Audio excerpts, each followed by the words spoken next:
site of the highway in Burkina.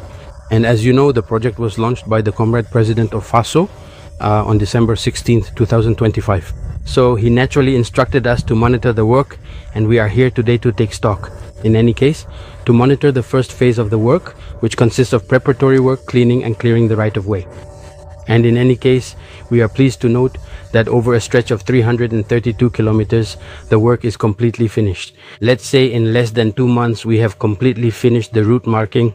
So this is the opportunity for us, in any case, to congratulate the Faso Mebo team, led by their general manager, and to tell them that we encourage them to begin the second phase, which mainly consists of earthworks. And what we have learned in any case is that the machinery is indeed in place for these earthworks as well. So it is truly an achievement, and we really want to congratulate them and encourage them. Africa. Listen carefully. While some leaders are still giving speeches, some are still begging for loans, and some are still waiting for investors to save them. Burkina Faso is building.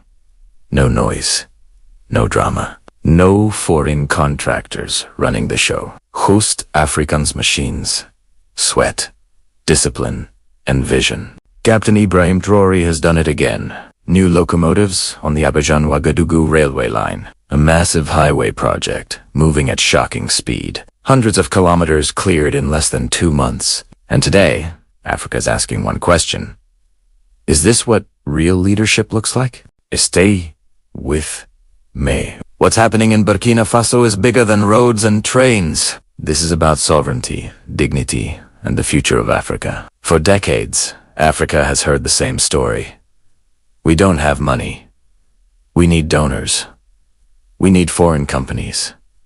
We need partners to build our roads, our railways, our factories. And yet, after all the loans, contracts, and promises, Africa is still importing almost everything, still exporting raw materials, still begging for infrastructure. But Burkina Faso is now sending a dangerous message to the old system. We can build it ourselves. This is not just construction. This is a political statement. This is a psychological revolution. This is Africa telling the world, we are done waiting. When Captain Traoré talks about sovereignty, he doesn't just mean flags and speeches. He means bulldozers, railways, highways, factories, and real production.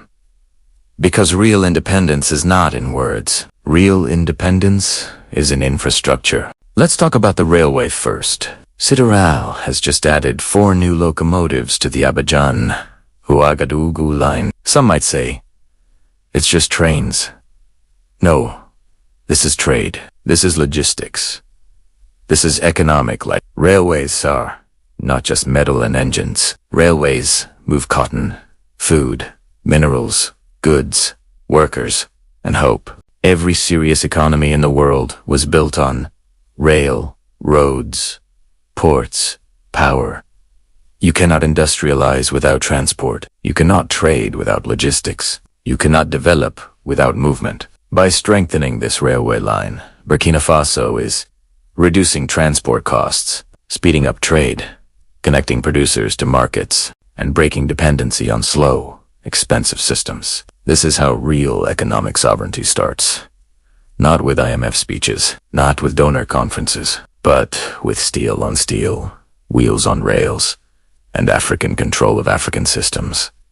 Now let's talk about what shocked everyone. The Ouagadougou-Bobadi-Lasso highway project, a 332-kilometer stretch, over 100 meters wide. Clearing phase completed in less than 2 months. Let me repeat that. Less than 2 months. In many African countries, just the feasibility study would take 2 years. The launch ceremony would take 5 times. And the actual work may be never finished. But in Burkina Faso, day and night, teams working non-stop, machines moving, targets being hit. According to the Minister of Construction of the Homeland, the clearing phase is 100% complete, and the Director General of the Faso Mabo Agency, Commander Zudnoma Ahmed Sakande, made it clear this speed is not an accident. It is the vision of Captain Ibrahim, backed by over 100 bulldozers, a committed workforce, military-level discipline, and a clear national mission. And here's the part that really scares the old system. No Chinese companies, no Western contractors, no foreign control. Just Birkenab. Hands. Building Birkenab infrastructure. This is what self-reliance looks like in practice. This is not just about one road. This is not just about trains. This is about changing the African mindset. For too long, we were taught, you cannot. You are too poor. You need permission. You need outsiders. But Burkina Faso is proving something dangerous. When leadership is serious, things move fast. When corruption is pushed aside, when excuses are rejected, when the state is focused on results, Africa can build at African speed. This is why some people are because this example exposes lazy leadership, corrupt systems, dependency politics, and excuse-making governance. Captain Traoré is not perfect. No, leader is. But one thing is clear. He is building. And in Africa today, building is revolutionary. Imagine this model in Mali, Niger, Ghana, Nigeria, Kenya, Tanzania, South Africa. Imagine an Africa where roads are built by Africans, railways are run by Africans, factories are owned by Africans, and policy serves African people, not foreign interests. That's not a dream. That's a choice. Africa, the message is simple.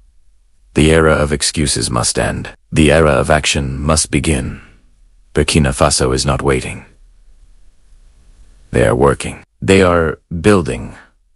They are moving. And history is not remember talkers. History remembers builders. If you believe Africa must rise through infrastructure, industry, discipline, and sovereignty, then this story is for you. Share this message. Support Africans and never forget, a continent that builds its own roads can never be controlled forever. Africa is waking up, and this time, it's not asking for permission. Here, the Minister of National Construction is officially commissioning 4 new GL30 type locomotives. With a power of 3,000 horsepower and a hauling capacity of 1,500 gross tons, these machines will significantly increase transport capacity on the Abidjan-Ouagadougou Railway. Thus, we are strengthening the performance of our multimodal logistics offering, reaching 250,000 tons per year. That is a growth of over 25%. And the volumes are increasing. In 2025, we are seeing a growth of over 30% in volumes. We are hoping for a 15% growth in 2026. These locomotives were designed to meet the specific challenges of our network. More than just a simple acquisition, they incorporate modern ergonomic standards with air-conditioned and digitalized cabins, thus ensuring better working conditions.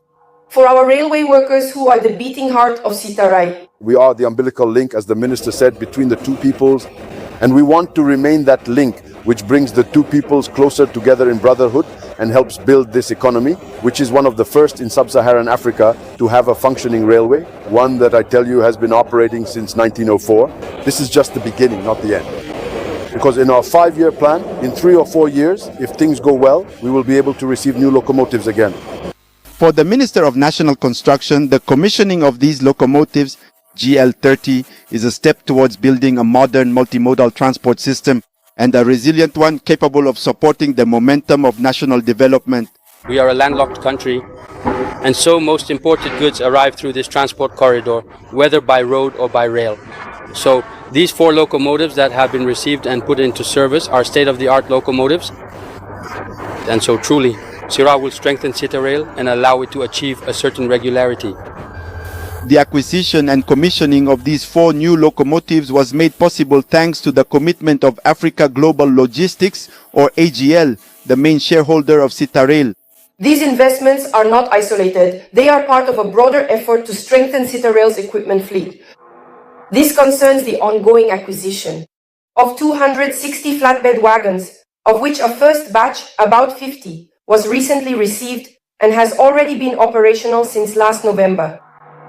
This rolling stock is a direct response to the needs of our people, clients, miners, industrialists, and commercial partners, who expect from us reliability, safety, efficiency, and above all, an increase in capacity. The Minister of National Construction also visited the maintenance workshop at the Bobo Dioulasso railway station, as well as the Higher College of Railway Trades, which operates under the supervision.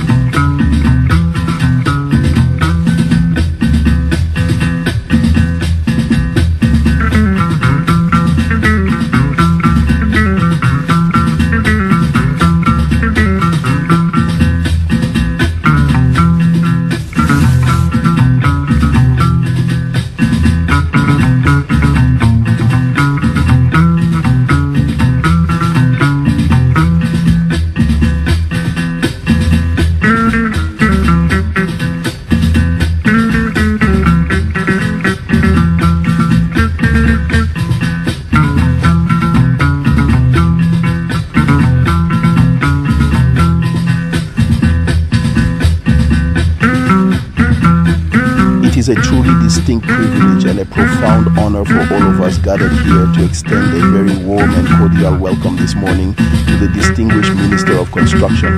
We are absolutely delighted to have such an esteemed representative join us today to share insights and participate in this important dialogue regarding our ongoing infrastructure projects and future urban development goals. Your presence here today is highly valued, and we look forward to the productive discussions that will surely follow as we work together toward our shared vision for the nation's growth and architectural excellence. The challenge set by Comrade Ibrahim Traoré is being taken very seriously by everyone, by the entire population, so we are very honored to welcome him this morning. As of today, you can see that since February 5th, we have completed the clearing and cleaning, and currently I can say that the other stages have already begun, notably the stacking and the various drillings for the different water points, while of course waiting for the actual start of the earthworks. First of all, I would like to say that at the core, there is, of course, the vision of Comrade Captain Ibrahim Traoré, and in fact, the acquisition of more than 100 bulldozers. So this fleet has naturally equipped the FASO MEBO teams, and we have had very dynamic personnel who have spared no effort to ensure success, in fact, to achieve this speed. This is also the opportunity for me to acknowledge all the traditional and administrative authorities who were with us and who at every moment served as key players in resolving the various problems we encountered. During the initial clearing, you should know that the earthworks actually began in the Taitas area.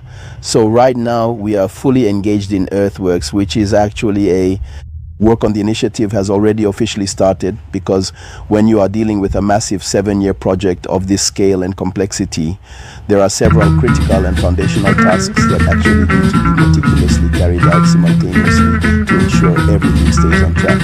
It is essential to understand that for a long-term undertaking like this one, multiple phases must overlap right from the beginning, requiring a high level of coordination and strategic planning across all the different